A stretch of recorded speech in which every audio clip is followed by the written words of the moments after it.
Hello and welcome to Desi in Design. Whoa. If you're new here, I'm your host, Sravya Attaluri. I'm a creative director and illustrator based in London. And on this podcast, I chat with other South Asian creatives about their career journeys, challenges, and triumphs. Today, I'm joined by Doaly, a UK-based graphic designer and digital illustrator celebrated for his bold, conceptual movie posters and comic book covers. With over a decade of experience, Doaly has transitioned from a career in UI/UX to create stunning work for global brands like Disney, Marvel, Warner Brothers, and Lionsgate. In this episode, we explore his creative journey, discussing how he honed his artistic voice, navigated cultural identity, and brought iconic projects like the Wonder Woman poster to life. Doaly also shares his thoughts on balancing self-doubt, tackling licensing challenges, and his dream of leaving a legacy through his own comic character. Let's dive in. Thank you so much for being here, Doaly. My first question is actually, how did you come up with your artist name? It's kind of given. It's like it's based on my last name, which is Doal, D-O-A-L. So it's just a Y at the end. I've basically been called that since high school. It was like the nickname. So it's kind of just stuck.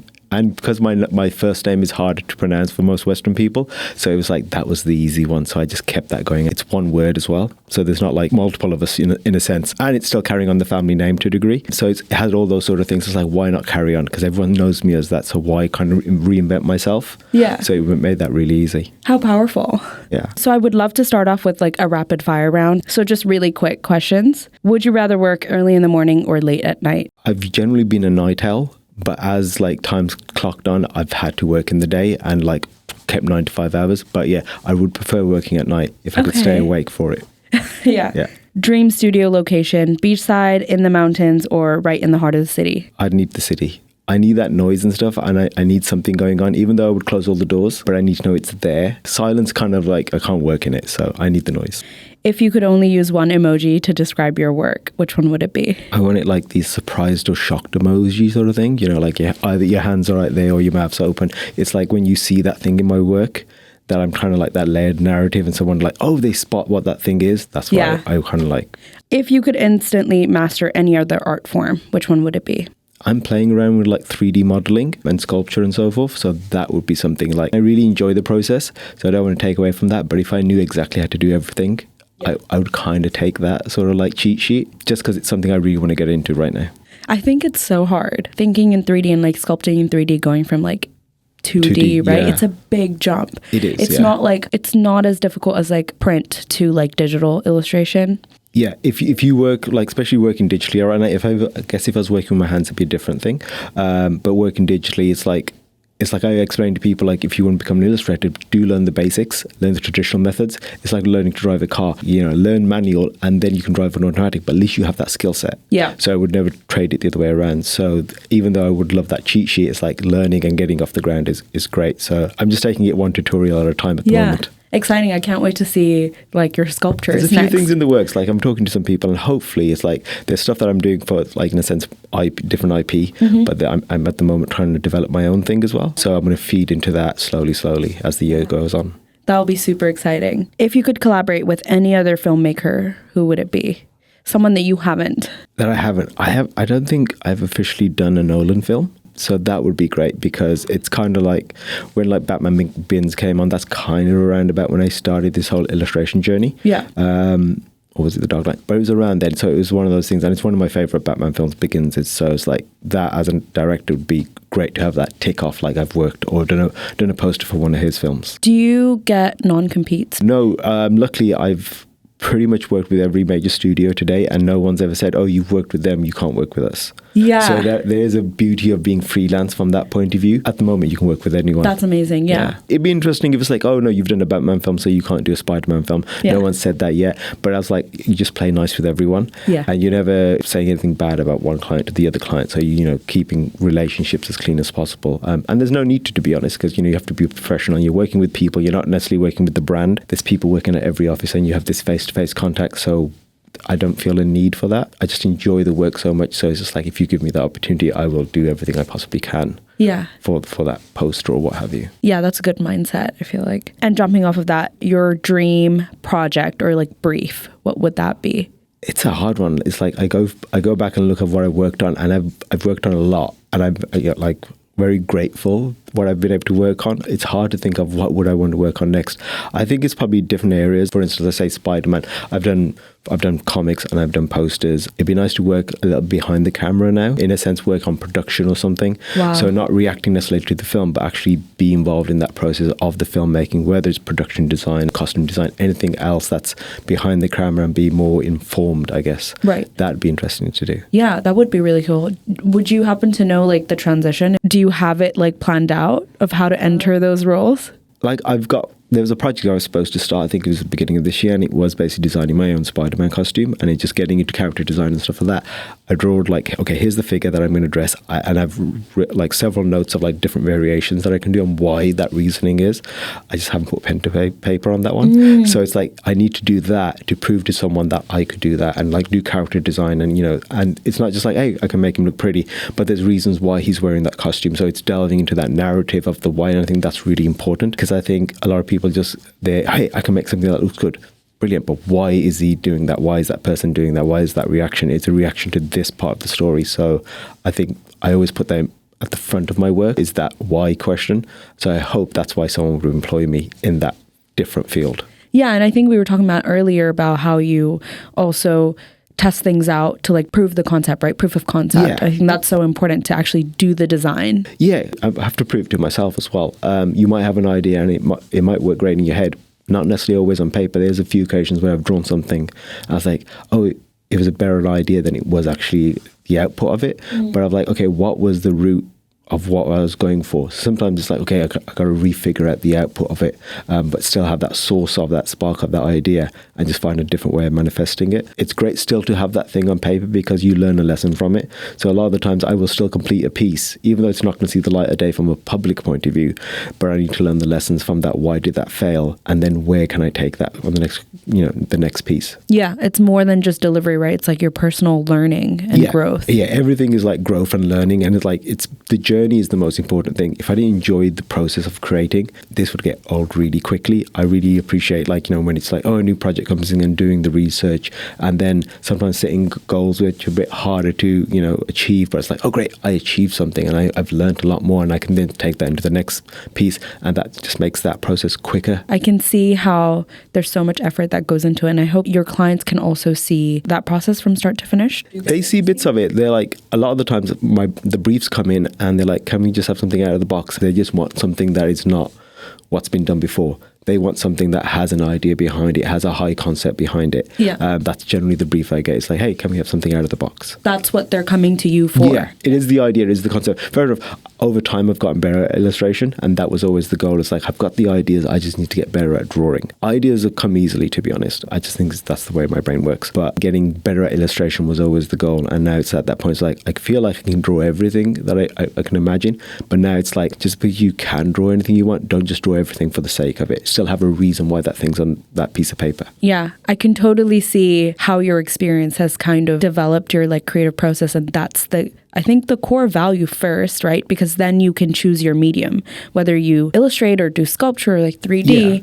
it's that ideation. So I want to jump more into your background actually. Sure. And ask you, who was Doaly as a kid, first and foremost? A very quiet kid, very shy, to be honest. I think being the youngest of 3 sons, as any sibling or parent relationship is, you're trying to carve out and find your role within that hierarchy of everything else. And I think I found myself being the helpful one. It's like you're trying to find a place by being helpful. You're feeling you're of some use, sort of thing, because you're not the oldest, you're not the loudest either. So, but you're like, okay, he's helpful, he'll always be there for us, sort of thing. So, quiet kid, always loved to draw, always like daydreaming of all these little things I could be doing and drawing. You'd 90% find me like either watching TV or drawing something. This comes from my dad. He's like, he loved film and cinema. Everyone's working, everyone's busy, but we'd always find time to have dinner together at night and watch a film.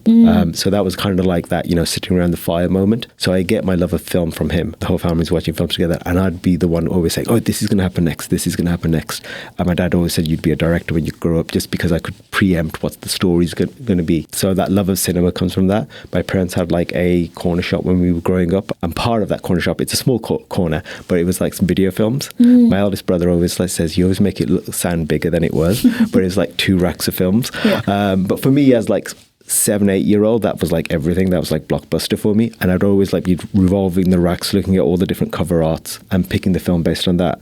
And because of having 2 older brothers, and luckily they had good taste in films, they plastered the bedroom walls with like movie posters. Yeah. So I grew up with movie posters on my walls. I was like 7, 8-year-old, and I had like Drew Struzan and all these artists' work, because back then majority of the art was drawn. Yeah. So I grew up with that, and then I'd like, you know, be looking at the posters, you know, an inch from my nose, and looking at all the strokes and all the line work, and in my head kind of reverse engineering it. I was like, oh, this is how this was drawn.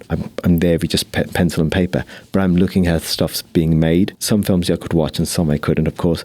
And then so I was like making up my own stories for those films. Wow. And it's kind of what I'm doing now. Yeah. So like, it's one of the things, it's only when I've looked back, it's like, it makes total sense why I'm doing what I'm doing today, because that's the environment I was brought in. There's like strong art influence from that point of view, and film and narrative. Later in my years, I've worked out that I had dyslexia as a kid. Well, I still have it, but it's like, it made sense for like certain things were harder for me. I found reading really hard as a kid. So I came to reading really late. So when there were like books and so forth, I'd be looking at the pictures and making up my own stories. Exactly what I do now, which is like decoding something and finding the narrative behind it. So that kind of is like why my brain works a certain way, and why I'm looking for this layered narrative. Okay, this is what you're telling me, but what can I see behind that? You know, what's the director really trying to tell me? Outside of all the fireworks and everything else, there's a key story and a relationship that's going on screen. So that's why I find that easier to decode and find meaning in those visuals, because that's how my brain worked from an early age. So that's who I kind of was. So yeah, just loved drawing, and drawing was like my outlet in a sense, because I wasn't a sporty kid or anything else. And then education was a bit harder for me growing up until a point when it started to click. I think high school and so forth, really into my science as well. So that's one like possible route that I couldn't take, because I think want to be that mad scientist sort of thing. It wasn't until like sixth form and then actually went into like, okay, we're doing something creative, because the traditional stuff wasn't working for me. Were you encouraged? I wouldn't say I wasn't discouraged, but there was like, I did like design and DT and stuff like that, and they were fine with that because they could see like that could turn into a job. But I didn't take art at GCSE. That was like frowned upon, so I didn't end up taking art, even though I would have excelled in that and I would have got a great grade. But they just thought there's no career path in art. I didn't even know what that role would have been. I remember saying when I was like 7 years old, I want to draw for Disney. But who dreams of that, and who expects that to actually happen? But at that point, it was like, okay, design technology, all those sort of design sort of geared subject, that's something that you could do, and there's a path there. So kind of bombed out on my GCSEs, and then I found like Art Foundation, and suddenly everything clicked and everything became easy. Overnight, from like struggling at school, still being smart, but struggling with getting the grades and exams, I was bringing home A's effortlessly. I remember I did this one photography piece, and I was showing my dad. I was just showing, not in the sense, Dad, look what I did, but just like, this is what I had on me at the time. And he said, can I keep that? And he kept that, and that was like the biggest like pat on the back without him saying it, because I'm like, I think it's harder for parents back then, just like, oh, well done, you know. Love language is very different from a South Asian point of view. That was just like, carry on doing what you're doing. And I haven't kind of like looked back from there. So from there it was graphic design at university, majoring in career in web design for 15 years plus.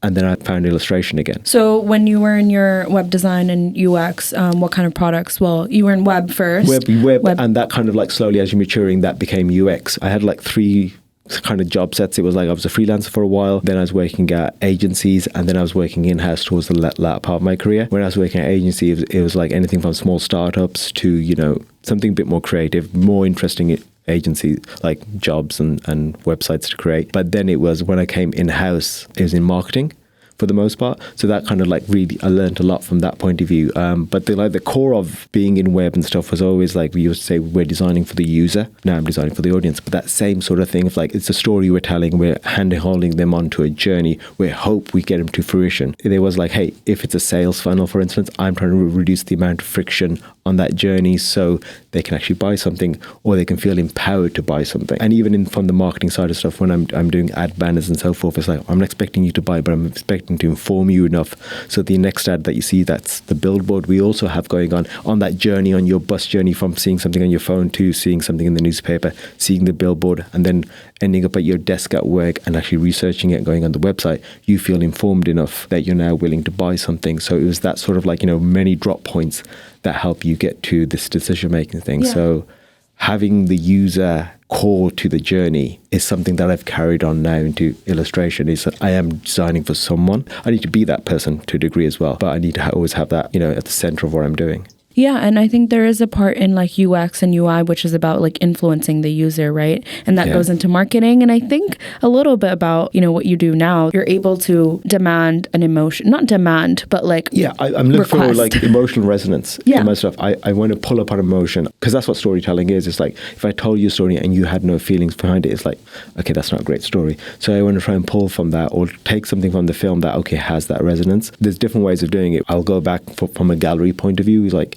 when I'm doing something for a studio or for a gallery is usually like, hey, the film's already been out and we're either plucking, like classic film from whatever era or just something recently in the last year or so. But then you have like, hey, most people have seen this, hence why they want to buy the poster. Right. So then you can draw from this longer sort of thing because people have seen it. You can pull out particular scenes and so forth and emotions and draw upon that. So, oh, I felt this way when I saw that film. Now can I distill that into a poster? When you're doing something for like a current film, which is marketing, you're not there to give it away. You can't give away the punchline of what the film is because sometimes there's spoilers and so forth. So you need to just get them eager to watch it to a degree. But I still want to find something that's still, hopefully in the trailer, that resonates with someone. It's usually relationships or something, or it's a visual metaphor that I'm trying to create. But I need to find that human element of it. And it's not just about a great action scene or a great action shot. Yeah, that's quite interesting because the goals are different. And I thought that as a movie poster illustrator, you would be working just with those brands, but I had no idea that galleries as well are interested in doing these review shows, putting together movies. Is that what they do? Yeah, there's this great scene of like, movie poster art. And like, if you look back, people used to love having like French movie posters on the wall. It's the same sort of thing now. People want a piece of that nostalgia. People want a piece of that industry, and like the art and the poster is a great way of having that. We used to stick posters on our wall as kids all the time. Yeah. Now we get to buy like, real high quality art and actually frame it as well. Yeah. We're the same kids, just with like a nicer frame and exactly. limited edition. It's the same thing. We've just got a bit more money to spend. Yeah. So we can, buy something really beautiful and frame it instead of just sticking pins into it. Yeah. That's so nice because it connects you to your inner child, right? Yeah. I used to have this massive collection of postcards. I used to grab every postcard I saw, whenever you're going to an event or anything, and I just stacked up loads of them, and there was just like this great mood board of just going into it. It's like, okay, I'll take this little thing and create something and make something else out of it. But yeah, it's that thing of constantly having inspiration. Well, it's not even inspiration, it's just feeding your mind, because you never know where later on that will manifest itself as an idea.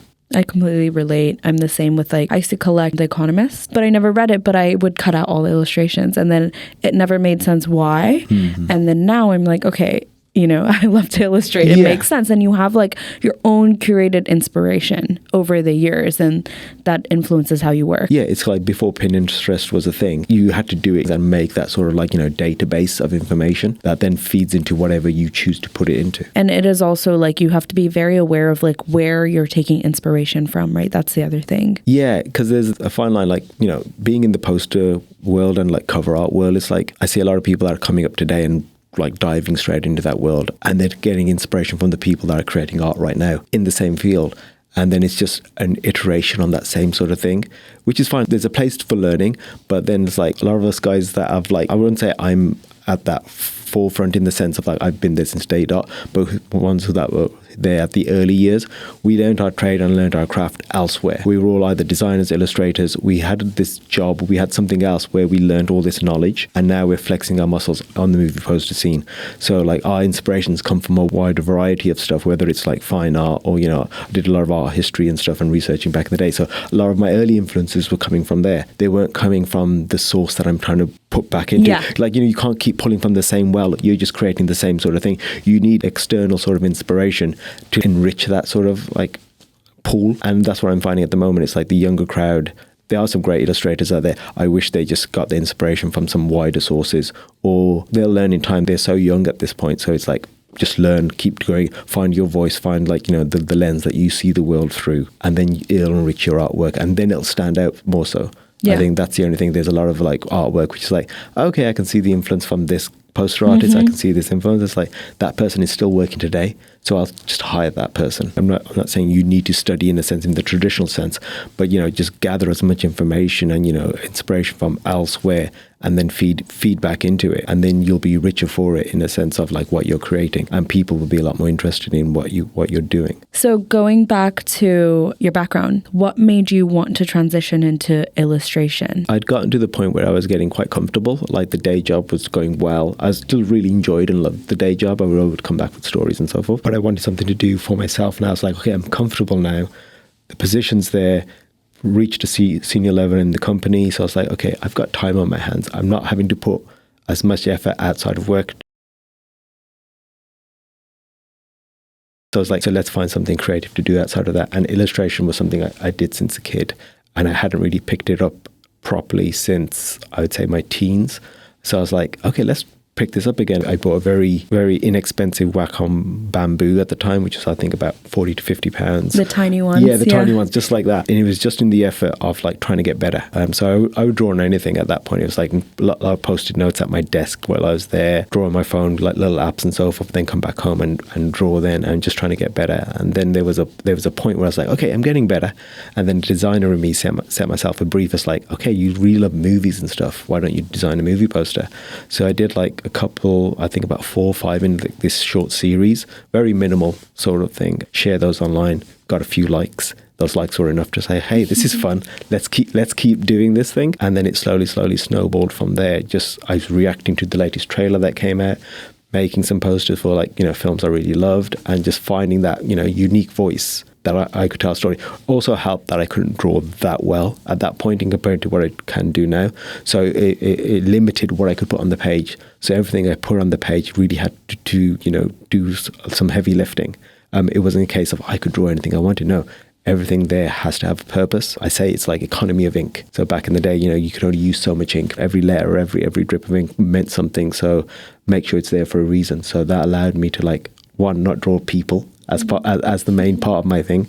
So finding different ways of telling those stories. And that's why I think my posters at those early years stood out so much. So the work started getting reblogged and shared by, design sites or, movie sort of blog sites, up until the point like an email came through. It was Saturday morning. It was from a studio saying, hey, we've been following your work. We'd love you to design an alternative poster for a new film we have coming out. Can I ask which one? It was Spring Breakers. So that really like dates it on that was my first official gig in a sense. It wasn't just like, hey, draw this movie poster. It was for a studio. And then over a 2-week period, sketches and everything else, I had done my first movie poster. They released it in a sense to the media and stuff. And on IMDb, the headline was like, new poster for Spring Breakers by Doaly. So I was actually in the headline, which is rather than just being, like, oh, this agency or this company's done something and here's a poster. It was like this person's designed a poster. Wow. So that was a big thing. So I just carried on in that sense of having the day job and working evenings and weekends and creating posters, and then slowly getting more gigs. Still doing fan art in a sense, building up this portfolio quite organically over the years, working with a collective of artists, finding community. That was the other big thing, because before that I was doing it, solo sort of thing, and then once I found like this community of people, it was like, hey, great, we get to bounce ideas off ourselves, we're growing together, everyone's informing each other of what's going on out there. Got into the gallery scene of pop culture, started getting more and more official gigs, found an agent, and then I moved jobs from that last job that I had with a very supportive team and everything else, and I moved for the money and I moved for the position, and it was like, I don't want to say the company's name, but it was like they had everything going for them, but it was probably the worst place I've ever worked. So I quit my job, and it was like when I did it, the weight had gone off, and I was just like, I've got all these chips and I'm putting them all on me now. I handed in my notice on a Monday morning and said, oh, where are you going? I go, nowhere. I just don't want to be here anymore. And I didn't have anything necessarily lined up in a sense. So there wasn't that stability but it gave me that sort of like kick at the ass, like I've got to make this work because I'm putting everything onto this. I kind of work well under pressure is what I realized, Yeah. So I was like, I kind of needed that. That's 8 years ago. Wow. And it's been constant work ever since. That's amazing, especially to be able to take that risk and see it pay off, right? But I'm sure there's been highs and lows. It's not just like exponential growth, right? Yeah, like because it's freelance, it's like not every year's the same year. It's never that easy. Like I say, I broke into it. My first year, I think first year and a half, I did 2 comic covers. My second year and a half, I've done like 30 to 40. And my God. At this point, I'm like 50 plus comics covers in. So it takes a while. Are they mostly like Marvel? I think I'm about coming up to 30 Marvel covers, and everything else is like, there's DC cover in there, there's Image Comics, there's Boom Comics, there's a couple independents, but majority in a sense is Marvel now. But it was persistency. There was obviously lovely people at Marvel that knew my work, and they championed me to the editors and that team. So like I owe a lot to them as well, in the sense like they believed in me because they had my posters on their walls as well. Yeah. So that kind of worked well. But it was like, okay, hey guys, I'd done that one cover. I know that was, for me, was the dream, but I'd like to do more of these. Is there another brief that you feel that would fit?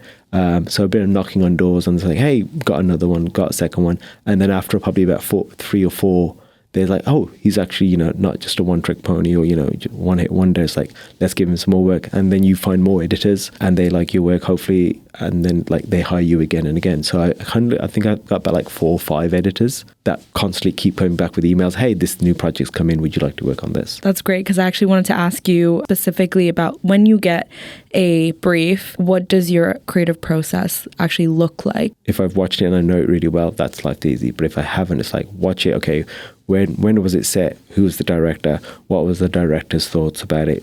Watch director interviews, read notes from the director, get as much from it as possible. Certain things make it easier. If it's set in a particular era, that's always fun, because like, okay, what was the art in that period of time? Can I pull upon that to inform my poster? So many years ago, I did poster for Mad Men. Love that series. Oh, I love Mad Men, yeah. I think anyone that's creative loves that, because there's so many like counterpoints to what we end up experiencing in the industry. So I was like, okay, I'm designing something for, I believe it's 1950s. So, okay, what was the art history? What was the art of that world then? So let me design something like an ad man would, it down to the half-known patenting of how print was made. And even like I had like sign off from like Don Draper as part of the artwork. I drew it like I was submitting something to the art director to be signed off for the program that it was going to be in. So it's things like that. So you can bring in like those sort of like narratives that are on the page, but you only see them when you look a little bit closer. So even the way the art is made has something to do with the period in which the film is made. Wonder Woman, for instance, it's one of those turning point posters for me. It was like, yeah, okay, it's iconic. Yeah. It was fan art when I did it. Put it out on like in sense on the Monday. By the Friday, it had become official art. How does that happen? Funny story. Like the poster wasn't originally supposed to be that. I had a different idea for the poster. Same in a sense. The narrative was going to be the same, but the execution being very different. I was going to make this massive like tableau sort of thing, relief sort of sculpture that you would find at the side of like a Greek sort of like, temple or something. I didn't have the time to do it, because I knew, the film's coming out in a week or so. I don't have the time to put that into that.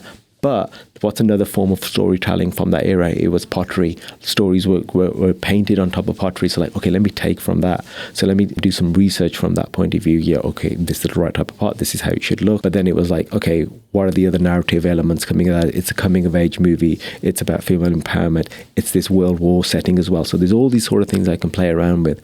And what kind of gave birth to that poster is, it's Wonder Woman breaking out of what her perceived role was from this ancient sort of thing, but breaking to the present day, also kicking a Nazi in the face, which is great. And one of the great things from that was like I had so many art history students and museums follow me from that point of view, because you've actually tapped into something that's real, and it's not just the film, you're tapping into history. It kind of was like, hey, I tick off from that community because they could see that I did my research. It's respect to that. You're respecting the whole process and where the story comes from. So yeah, put the piece of art out.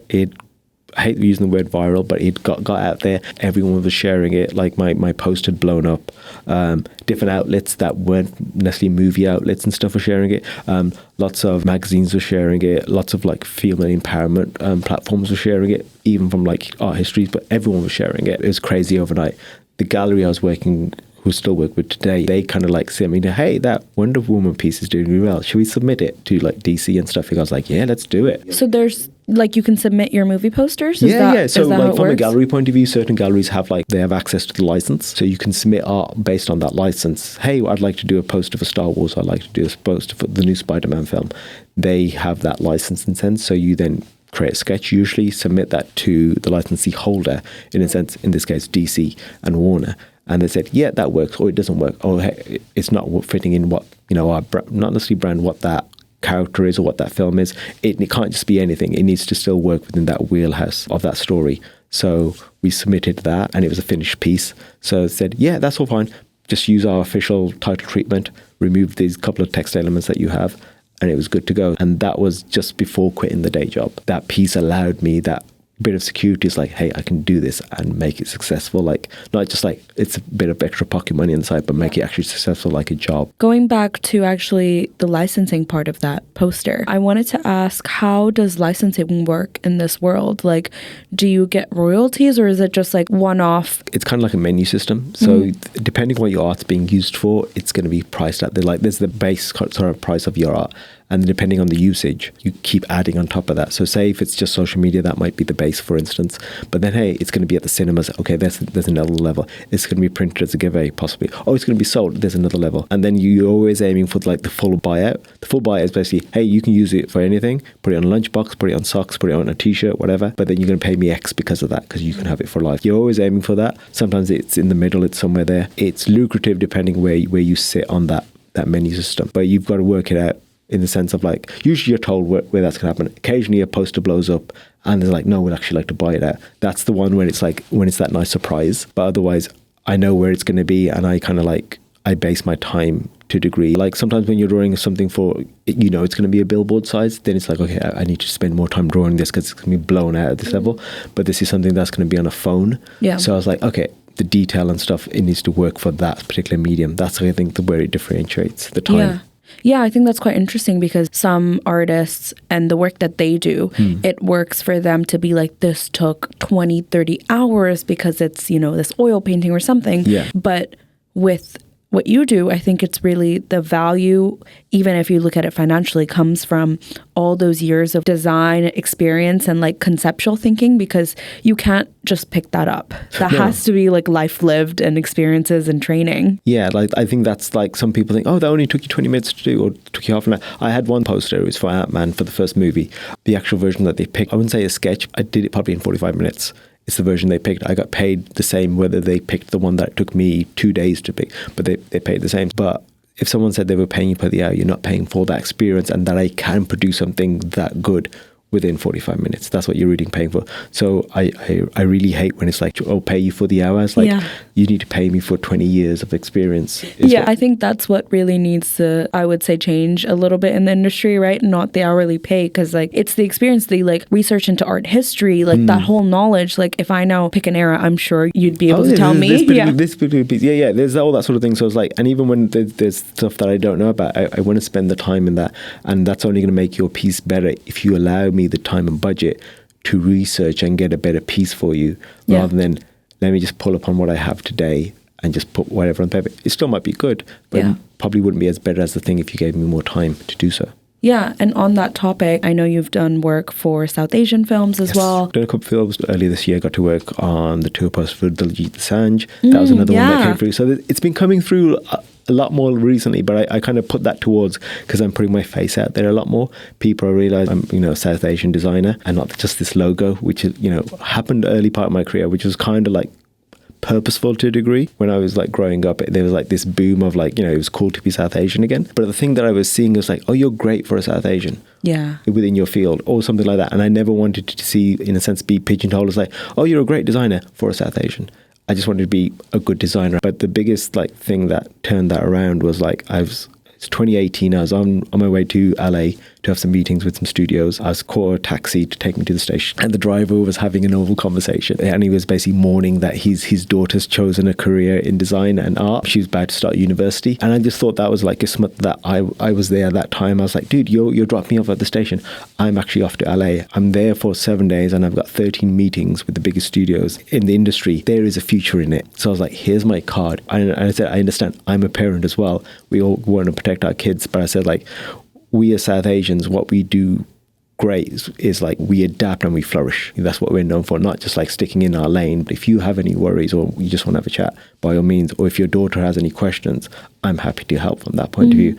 And that was that turning point where I was like, I need to be out there a bit more. And I think that's why I've been getting more jobs in a sense that kind of, are from my culture, are from my heritage, because I'm putting my face out there and having, these sort of conversations. Yeah. And I saw that you've also been to Delhi Comic Con and, you know, actually in India as well, because I feel like as diaspora, there's always that question of, do they find us relatable, or like, do we fit in there? Can we work together? Yeah, it is a weird one because like growing up, basically born and bred in England, and the first time I went back to India was when I was 30. So, there was no, apart from my parents, there was no connection from, from there.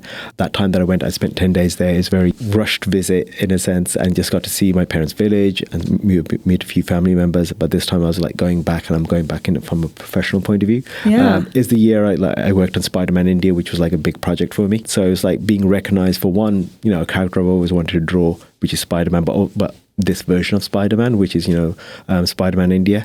And I was like, okay, I want to do this right as well. And then being recognized for that, to get that invite, was amazing. I was like telling my friends, I'm going back to India. I'm going back home. And it's because of the work I'm doing. So that was like me telling my parents, like, hey, look, I'm connecting all the dots between you, me, and everything. We're all kind of coming together in this piece because it's doing something special from that point of view. So that was great.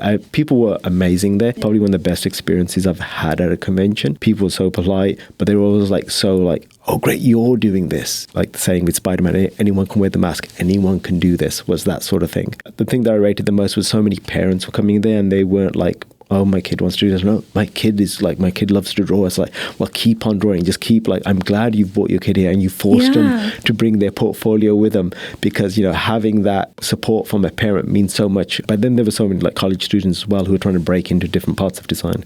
So really rewarding trip. Would you like to work more in Asia? Yes, to a degree, but it's not like I'm there trying to tick it off. I think if the right story comes along that I feel I'm the right fit for, then yes. I think anything that kind of resonates with me and I feel that I'm the right fit also from a design point of view, and not just because I'm Asian, I think that is, because I think I'll get probably offered a job because I'm Asian, but am I the right person still for that job? It comes up now. I find like the hardest jobs are those ones where, okay, I'm Asian, I'm possibly going to be put forward because of that.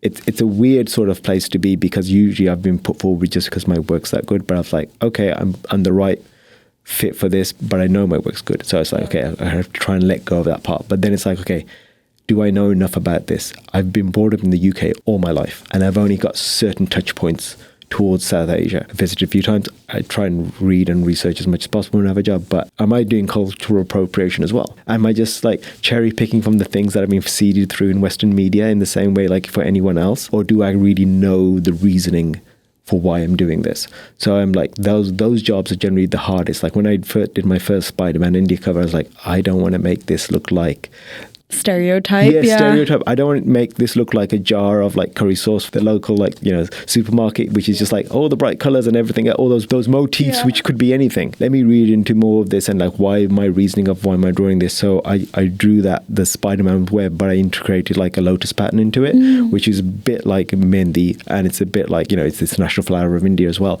So it's those sort of subtle sort of motifs that I was like, this is why it's like Spider-Man India, and I'm not just throwing everything that everyone knows or thinks they know what India or Indian art is. Yeah. So it's the subtle use of that. That's like, okay, that's the right way of doing it. Yeah, it must be scary, especially for an Indian audience, because it's the same thing when, we were talking about younger artists and designers. If you're in the industry, you can kind of tell where their inspiration is from. And so to capture an Indian audience about their own culture, you must be well versed, you know? Yeah. So I was like, I want to do it justice. I don't want to then just do, the appropriation thing was really like weighing on me. So I was like, let me do once again. Gave me a great excuse to dive into my own culture and stuff that I didn't know. Like when I was looking at Rangoli patterns and so forth, it's like, reading up on Rangoli, and some of the reasoning for Rangoli back in the day was like, it's not just because it's pretty, but it has reasoning why, the mother of the family or the daughter of the family is creating it every morning outside the house, not just to make the house look nice, but also keep the bugs away. Yeah. So I was like, oh, great, I didn't know that. And I was like, oh, that kind of like, okay, Spider-Man, that kind of, there's things like that I'm like tying in together because of that. So yeah, I'm very cognizant of like being the right person for the job and not just being the right person because I'm brown. Like I have that privilege to a degree because I know work is coming in. So let me pick the right job. I don't want to take a job away from someone that's the better fit for it. What's one of the more recent works that you've done that like you really enjoyed working on? There's always like, what's the last fun thing I got to work on? The Diljit tour poster. Yeah, that was really cool. And it was like the job came in and it's one of those ones that had that really short deadline. I think it came in on my desk on the Wednesday and they wanted final art by the Saturday, like print ready art. Is that normal? It happens. I wouldn't say it's like it always happens, but it does happen. It's not like out of the... like. So you have to be prepared for that. You have to be prepared. It's like, okay, what else have I got going on? What can I put down? And it's like, I try not to work weekends anymore. Just give time back to the family. It's like, once again, it's the right fit. He's from Punjab. It's where my family are from.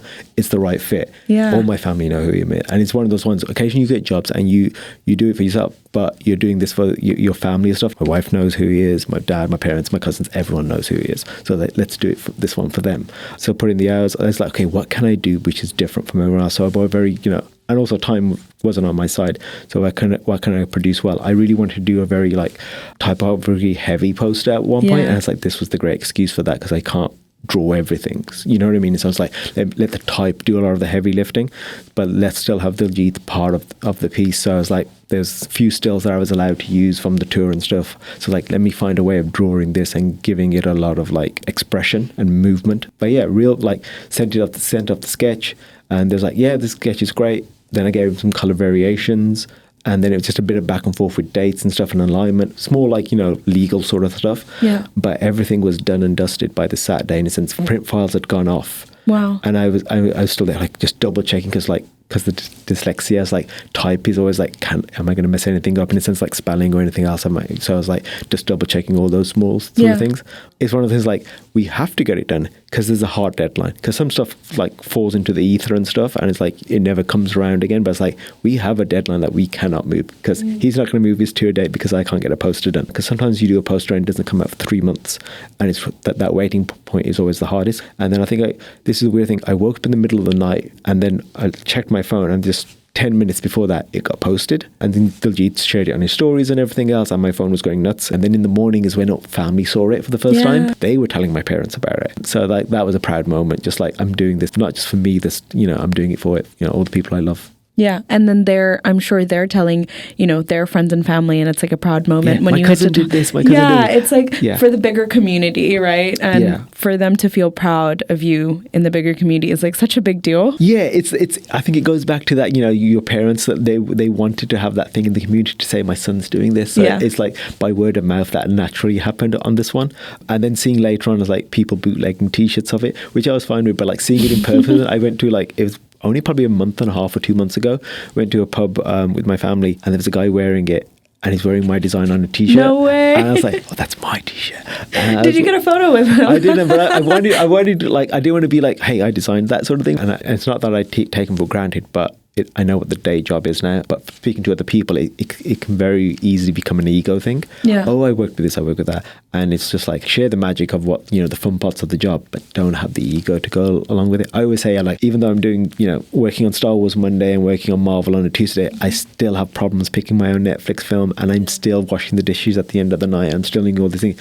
It's still a very normal life from that point of view. Do you struggle with self-doubt? Because there's the side where you can have the ego with these things, but there's also the side where like good things are happening and you just can't process it, and like there's disassociation from it. The youth one was different just because so many people that I knew loved it. But on the other hand, it's like when something else that doesn't have those like emotional resonance, and it goes out on social and does really well sometimes, and then you're left quite hollow because that was, it's done. Yeah. You know what I mean? If that is what I was aiming for, in a sense, that was the payoff, then I probably still wouldn't be doing this. But because I love the process, that's really where the joy is. But if you're just going for like in the fame of this, in a sense, getting those likes and stuff, you're not going to be a happy person at the end of the day, because the algorithm's not on our side at the moment anyway. So it's like, don't build your self-worth on that. Even don't build your self-worth on your work, because sometimes projects go awry and then you feel like crap because of it. Enjoy the journey, because that's the bit that you have full control on. The creation process is the only thing you really have control. When it goes out in the world, it's not yours anymore. So don't worry too much about that. Enjoy this and you'll still have that. I wanted to actually ask if you had any advice for parents who have creative children. Let them just explore and do whatever they want. Whether it's going to be a career or not, just let them do it. It can be a great like outlet for you, regardless of whether it's a career or not, just from like, mental health point of view. As kids, we all love to draw at some point or another, and then we stop doing it because we have to be grown-ups. But what is being a grown-up? Not having fun. So let your kid do it. If it becomes something great, there is a great career to be had in the creative industries. If it doesn't, let them just enjoy it as long as they enjoy it. It's a real fulfilling part of life. I've made a career out of it, but if it wasn't a career, I'd still be doing it because I really enjoy it, and it's a great outlet for expression. Yeah, and what about young kids who want to do what you do? just go for it. It's so possible. Like a kid from Birmingham is designing for movie studios in LA. The world is a smaller place than it ever was. You can work anywhere you want nowadays. So it's like, just go for it. I guess the last question I had for you was, what's next for you? Like, I know you mentioned the 3D, but do you have other big projects that we can look forward to that you can share? Yeah, I've started like making notes for a comic character that I'm writing myself. I'm kind of doing the world building. I want to kind of create the world, create the characters, but then at some point team up with a writer to tell this story. I've got notes on my phone and I keep adding to them day by day. I need to put pen to paper and start drawing it, fleshing out this character. It's a South Asian character. It gives me excuse to like research history and everything else and pull from a lot of things.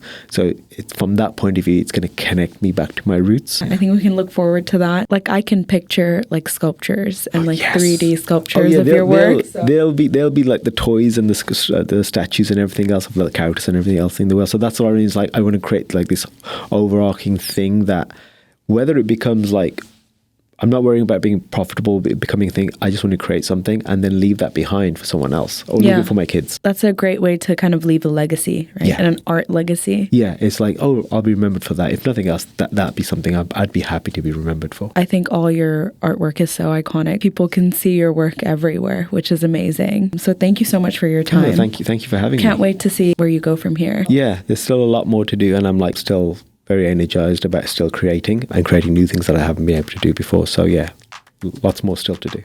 Yeah, exciting. Thank you so much. Thanks. Thank you for listening to today's episode.